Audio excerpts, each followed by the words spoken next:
Look, I know putting this on No Sleep looks like a regular story. This is quite literally the only website I'm able to open, and even the submit page is still loading, so I'm not sure what is happening here will even reach you. It's currently 12 p.m. here in Dominican Republic, and as I'm writing this, my wife's by my side, crying and begging me to get the fuck to the airport and get away from this hellhole before something else happens.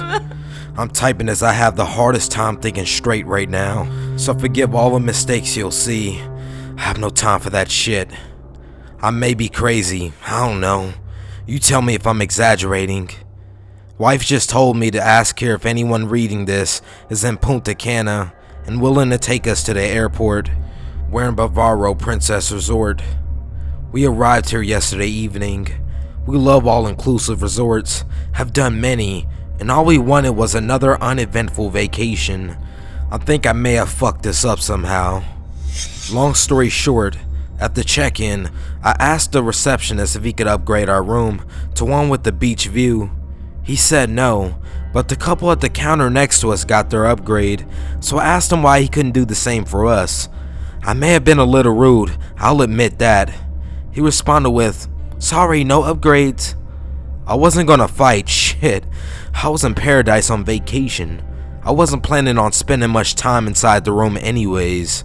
But as he handed us our keys and we started walking away, I heard him mumble, "Americans," under his breath. Now, I'm not American, but this shit did piss me off. "Excuse me?" I asked as I walked back. "Americans? Dude, you only got a job because of American tourists. How about being grateful?" He looked at me with rage in his eyes. I guess he has to deal with all kinds of assholes, but I wasn't giving him much of a hard time, so I was puzzled as to why he'd act this way. I expected him to blow up on me, as he looked like he hated me with every molecule in his body. However, he just started smiling. "I apologize, sir. You're absolutely right. Long day at work. Please accept my apologies and allow me to look for a better room." I was still a bit aggravated, but hey, dude apologized and there was no reason to get him in trouble. "Oh, here. I found the VIP suite for you. Free of charge upgrade." He handed me a new set of keys and called for the bag boys to come. "No need. We only have one bag." "Oh no, hotel rules please," he said as he started speaking to the bag boys in Spanish. He seemed to argue for a little while, one of the guys even looking at me while talking to the receptionist, but I didn't really care. I just wanted to get my hands on some cold beer and enjoy the rest of the night.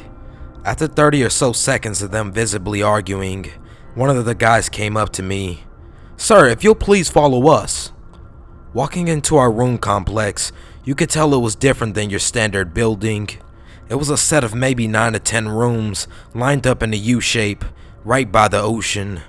I just found it. This is what it looks like on Google Earth. Our building is the one on the top right, next to the ocean.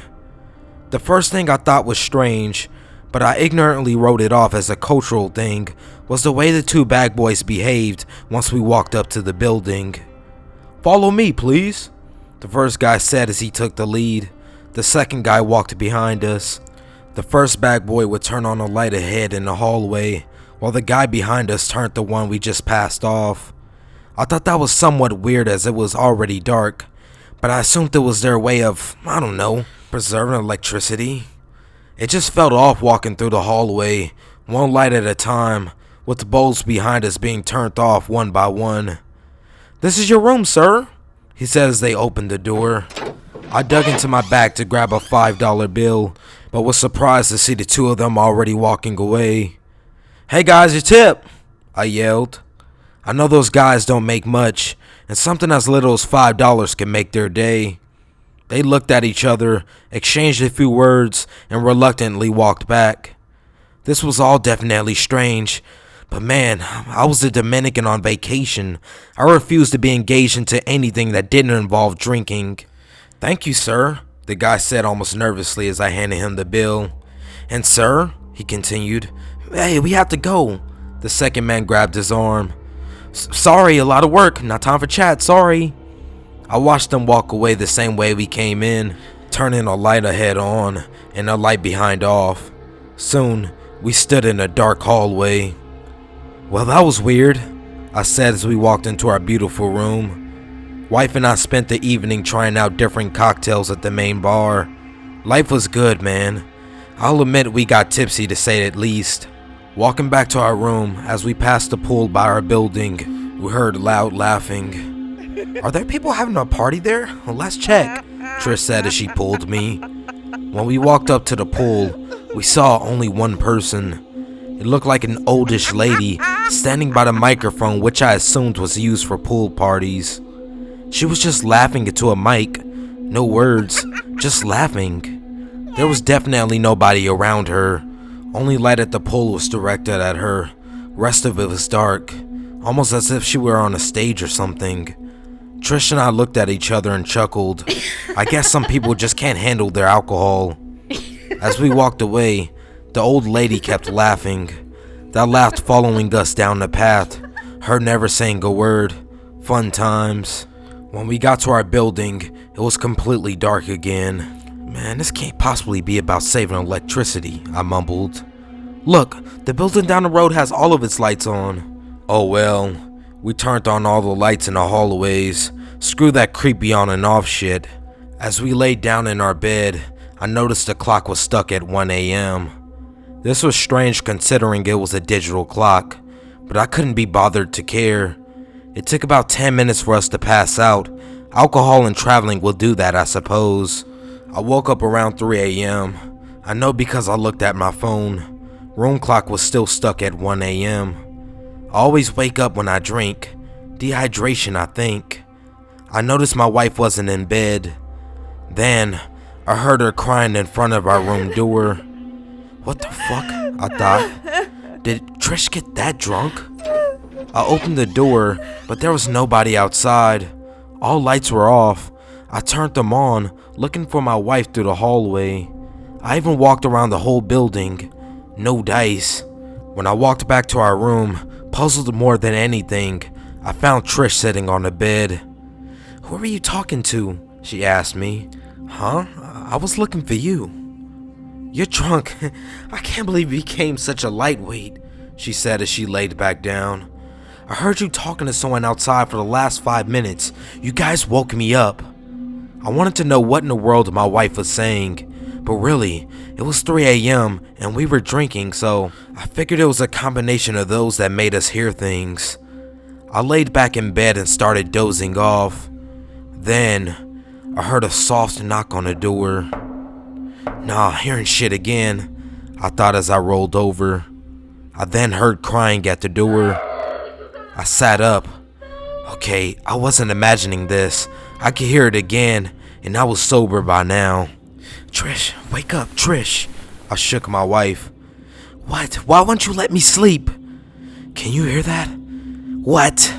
Listen. She sat up and we listened. For a few seconds, everything was perfectly silent.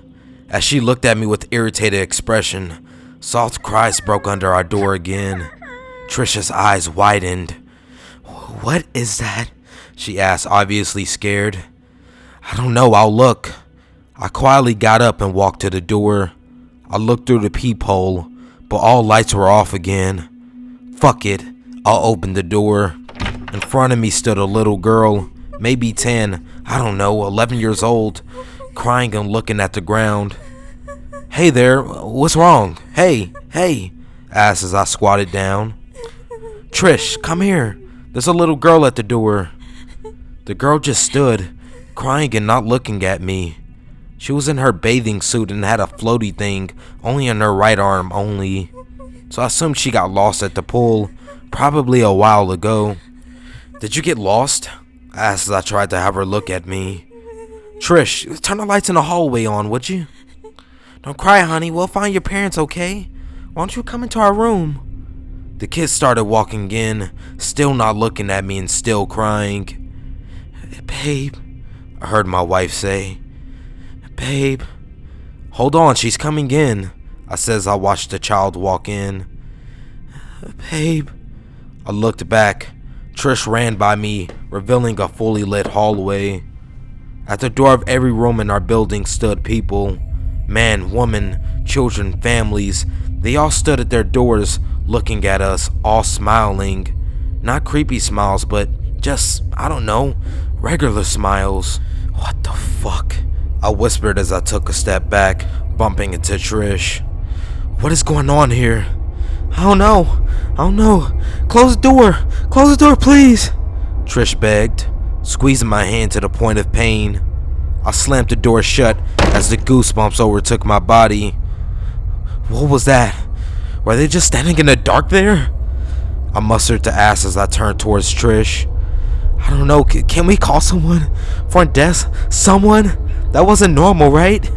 Trish kept firing at me, not letting go of my hand. Then we heard coughing. The little girl. We both turned to our bedroom. In the middle of it, facing us but still looking down, stood the child. Hey there, hey. Are you alright? I asked as I took a step towards her. She must have been terrified. She was still sobbing, but then she looked up at me, stopping me in my tracks. Are you okay? Are your parents outside? I asked from what I thought was a safe distance. The kid was still crying, but then she started coughing more and more. I could see the pain in her eyes. I wanted to help. I did, but something in my mind was telling me not to. That and my wife not letting go of my hand. Coughing got worse and worse. Don't go close, Trish begged me from behind me. Help me. Child mumbled in the quietest voice as she raised her hand towards me, and a second later, she started vomiting. She held her belly with one hand, other pointing at me, and she vomited on her bedroom floor. I've never seen a human puke that much, let alone a kid. We stepped back, terrified. Funny how something like this can sober you right the fuck up. She finally stopped and looked back at me. She was now smiling. Get her out, please, babe, please. Trish pulled me back. I opened the door. Get the fuck out, I yelled. Out! She gave me another smile and started running right at me. I pushed my wife to the side a second before the girl ran by us. Applause broke through the hallway. All of the people still stood at their front steps, applauding as the child ran through the hall, holding her belly with one hand, others still pointing ahead. They were all looking at us, laughing and clapping. I slammed the door and immediately looked through the peephole. One by one, people went back inside their rooms. It was strange as fuck. They stepped into their rooms backwards, like they were drawn back in. I don't know. As the doors closed behind them, lights in the hallway almost automatically shut off. What in the world was that? I cursed as I turned to Trish. In all this horror, I didn't even notice how terrified my wife was. Babe, let's get out of here, please. She begged as she pulled me away from the door. Where can we go? It's the middle of the night. Let's call someone, something, please, she cried. I picked up the phone and dialed the front desk. Yes, sir, how can we help you? They answered almost immediately. Yes, listen, something is wrong with our building. There was a kid crying, puking in our room, and everyone at their doors in the middle of the night, and I don't know, just something's wrong here. I see, they said in the most calmest voice, as if this were a normal call. I can see that you are in our beach VIP building, yes? Yes, I think so. Can you send someone down here, please? Not until the morning, sorry, sir. Listen, something's going on here. I'm telling you, these people aren't right. Silence. Hello? Are you still there? No answer. Jesus! I slammed the phone down. They aren't coming, are they? Trish asked. We spent about an hour talking and listening for any outside sounds. Logically, we couldn't figure out what had happened out there. That wasn't right, or am I crazy? I mean, it was 3 a.m., and everyone was standing at their doorsteps in the dark, smiling, not reacting to anything, and then clapping when a sick girl ran through the hallway. I don't know, man. And the girl wasn't normal either. It was bizarre more than anything, you know? Trish finally started falling asleep around 5:30 a.m., exhausted from crying. I couldn't. It was still dark outside. Around 6 a.m., I got up to go to the bathroom. When I got back, I found my wife in the corner of the room, looking petrified. "Don't hurt me, please," she said to me. "Babe, look, it's me. I said semi-calmly as I walked towards her. Stop. She tried crawling back even farther into the corner. "Baby, it's me, it's your husband. You had a bad dream." She calmed down. "What were you doing in the closet?" Trish asked, wiping her tears. "Huh? I was in the bathroom." "No, you were in the closet, I swear," she said as she walked by me. She opened the closet door. "Look," she whispered, stepping back from the closet. I walked up to it. On the closet floor laid a thick rope. It was tied in a hangman's knot. Jesus Christ, someone's really fucking with us. I grabbed the phone and dialed the front desk again. No answer. Fuck this. Fuck it, let's go. I grabbed Trish and pulled her to the door. As I opened it, she screamed. At the door stood the same little girl, vomit still over her bathing suit and around her mouth. She was still holding her belly while pointing at us, and she was smiling again. Lights in the hallway came on one by one, revealing everyone at their front steps, looking at us. "What the fuck do you want?" I screamed with anger, fear, but mostly frustration. "What the fuck is wrong with you all?" The girl raised her right hand above her head. She squeezed her fist and tilted her head, mimicking a hanging. Laughter broke through the hallway, and then everyone else, one by one, started doing the same hanging gesture, sticking their tongues out, then laughing again. I nearly tripped over my wife as I stepped back and slammed the door. "We can't leave, not right now." I grabbed Trish, my heart pumping with adrenaline. "We have to wait until the morning." We sat on the bed, her crying and me having an eternal monologue on what the fuck is going on. So here we are. This all happened a few hours ago. It is now 1:03 p.m. Fuck, I just noticed the clock started working, if that matters. Looking through the peephole, I see nobody outside. We're getting ready to run out of here. No real plan yet. I know that we'll go to the front desk and see what in the fuck is happening. We'll probably leave. I'm just not sure yet. Waste $3,000 over some assholes probably just fucking with us. One thing I do know, we're not spending another night in this fucking room. Here's an update. A Redditor who lives 2 hours from the resort reached out to me and got us. We're at his place for the night and had a flight back in the morning. Jesus. Hey troops, if you like this story, make sure y'all hit that thumbs up button, and make sure to subscribe and definitely share this video to your friends, and make sure you keep an eye out for anything crazy outside your door at nighttime. Thank you.